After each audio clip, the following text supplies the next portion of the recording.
Hi again, I'm back. This time I want to talk about conventions. I want to talk about tips for how to sell better and sell more at conventions.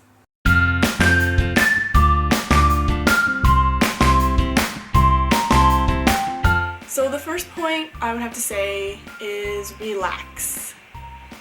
Just think about the law of abundance. Don't think about, oh, there's not enough sales out there for me, there's not enough people, I have to make back my table, you know, and you're panicking and it's just fear that makes you tighten up. And people can sense that. People can sense when you are desperate, when you are insecure, and just generally when you're panicking.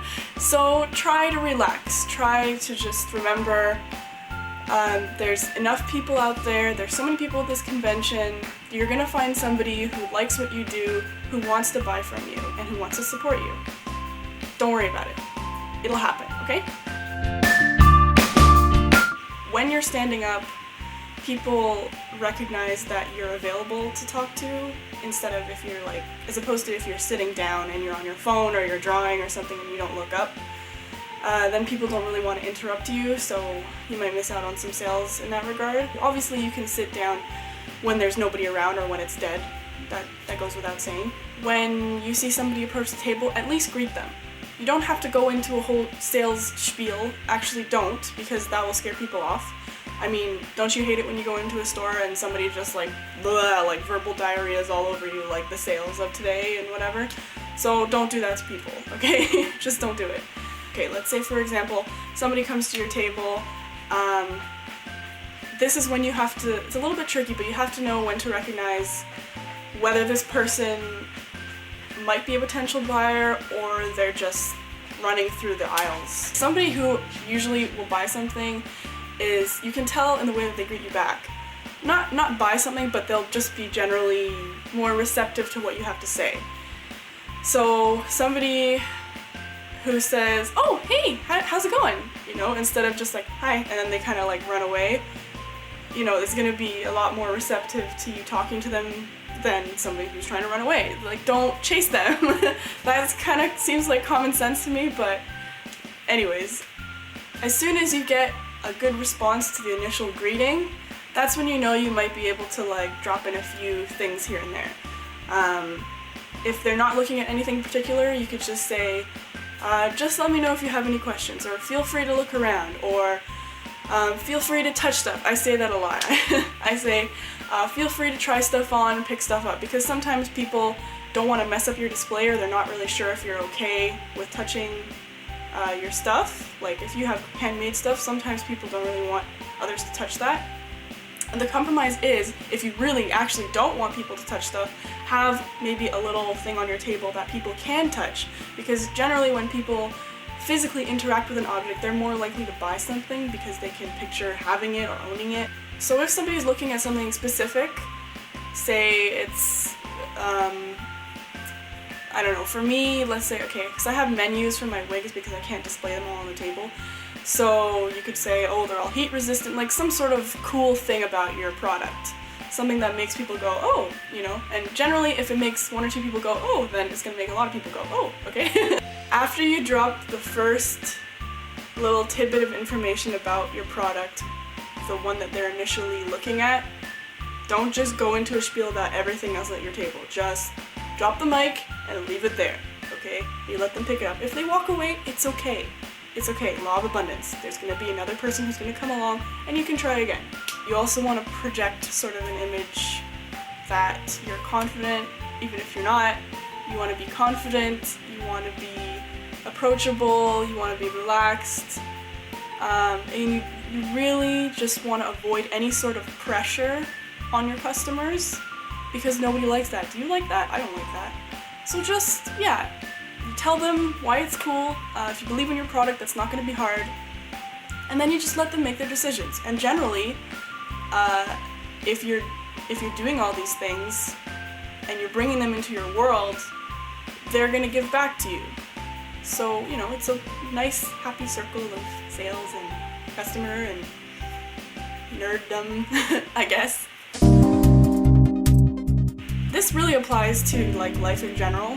study other people who are good at sales, like, or study just people in general who are really good at socializing. Like, you really want to study their mannerisms, their cadence. Just really pay attention, be observant, and you will learn. You will just learn by observing, and hopefully you'll absorb it, and then you can project it out, and there you go. You're a cool person, selling to cool people, doing cool things.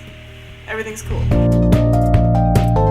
Some people like to think of this as getting return customers, which is always great, but I like to think of it as just not being a dick. So when you see somebody who's already bought from you, don't just ignore them. Don't think, I've already made this sale, so whatever, they can screw off. No. Like, make friends. Don't make enemies.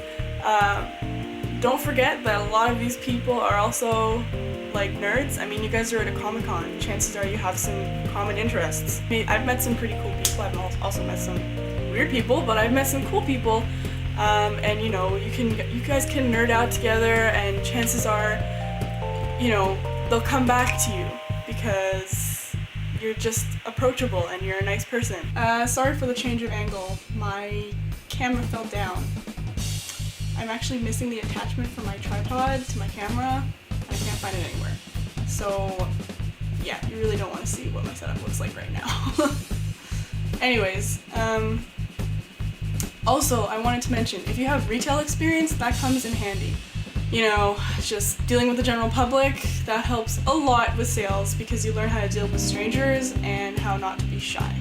You know, these sales techniques that I'm talking about, they also help for real life situations as well. They help you get where you want to go because you can talk to the people that you need to talk to without fear of messing up. They've helped me with my internship that I'm doing this summer. They've helped me with job interviews, and they just help you network in general. So these are really important life skills for you to learn. Oh yeah, I'm also going to be at Calgary Expo this month. So if you're going to be there, drop by, say hi. I would love to meet anybody who's seen my YouTube videos and has feedback, or if you just liked it and you want to tell me, that's cool too. Again, I really want to thank everyone who supported me in the first video because it really encouraged me. I was so sure that that video would not get noticed and it would just disappear into the internet. I'm definitely going to make more as soon as I get all my schoolwork out of the way. If you liked what I talked about in this video, please subscribe because I'm going to be talking about it a lot more. If you have any other tips that I haven't talked about that I should know about, please let me know because I always want to learn more. I'm always looking to up my game. I love talking about this stuff, so don't be shy.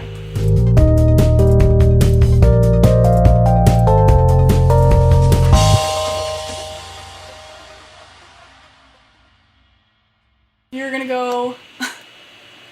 Sorry, my cat is climbing my desk.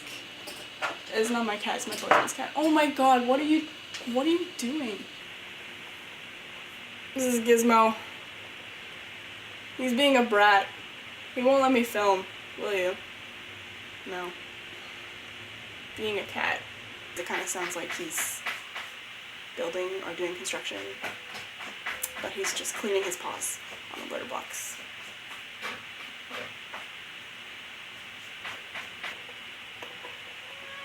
Gizmo!